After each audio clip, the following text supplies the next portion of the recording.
Ink skryf in Afrikaans webwerf www.ink.org.za Augustus 2025 prosa wenner. Die saga van Kadeen, die teenwysinge uit die pen van Paul S. Venter. Ione, voor die berekening van tyd, het ek Aquitas regeer. My lese eenvoudig, geregtigheid, gelykheid, billikheid. Vir almal. Oorkant my het Kadeen gewoon, skilder van wolke, wewer met skaduwees, argitek van blomme, riviere, takke, voetpaadjies, golwe en spirale. Niks was reguit nie, en tog was sy oë dikwels donker van ontevredenheid. Waarom, murmureer hy teen hemele, moet die wêreld altyd na regs draai? Ewighede reeds het hy die aarde dopgehou, vanuit sy woning bo die Noordpool. Wentel van oos na wes, 'n mars wat aan sy wese geknaag het, selfs die sterre het saam gesweer. Het Kadeen beweer, en die hemel in 'n onstuitbare rigting forceer. Ek het gekyk, dit was waar.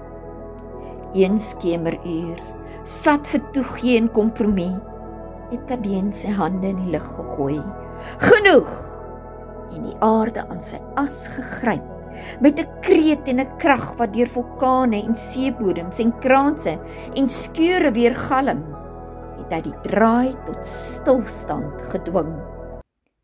Sterre het gevries, voëls bly hang, oseane plat soos glas, tyd self op aandag. Ek het geluister, alles was stil. Toe, skielik, bars hulle uit gate en nate tussen stiltes.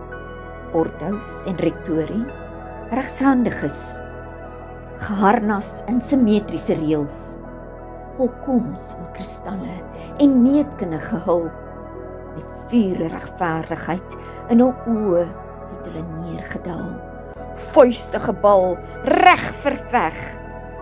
Ek het gesien en gehoor, daar was oorlog, oor lug en land en oseaan, een titaniese stryd van rigting en oortuiging. Kadeen se wapens is ontplooi, onbekende draaistellings uit die bloutes, Orthous en rectorie se logika losgetorring, hul paaie verwring, hul eie momentum omgedop.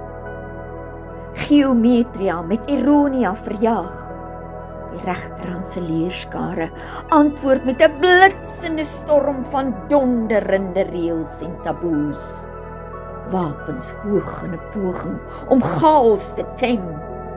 Hul tromme en klokke slaan, slaan, slaan, tamboer remoer. Maar Kadeen se rebelse moed bly onbreekbaar. Die lug kreun, die grond bibber, die see sidder. Skielik, tussen die smeelende brande en reuke, verskyn Kadeen se eerste triomf, 'n skeuring in die kosmos. Maar Orthous se dreuning bou op, rectorie verwek 'n onstuitbare krag wat sluimer en sluip. Orakel uitsprake word met seels versier, doodstraf verhef. Ek moes ingryp, finale uitwissing verhoed, ooreenkomste is beklink. Die aarde het weer begin draai, maar nou van wes na oos, 'n linkerwaartse dans van Kadeen se noordelike siel verkoop het. Nogtans 'n ongemaklike aanvaarding van die oorwinning. Dit was deurdrenk met die wrang smaak van ironie. Tyd het ongestoord aanhou tik, kloksgewys. Ortus en Rektorie het op kans gegryp, die saad van die regshandigheid diep in die wêreld se mensdom geplant, en hulle het floreer, koninkryke gebou, geskiedenisse geskryf, en Kadeen se naam in die stof vertrap, met praktyk en dogma verdoem. Die aarde het links gedraai, maar sy heersers het regs marcheer. En Kadeen berus in die skemer, tevrede dat die wêreld nou in sy rigting wentel. Speel steeds met geure, kleur voel vere, dans met blare in die wind. Doch merk ek dit elke dag, dit woel nog steeds. Ek wag. Mense vergeet, hemele onthou. Voorgelees en saamgestel deur Christa Diedriks.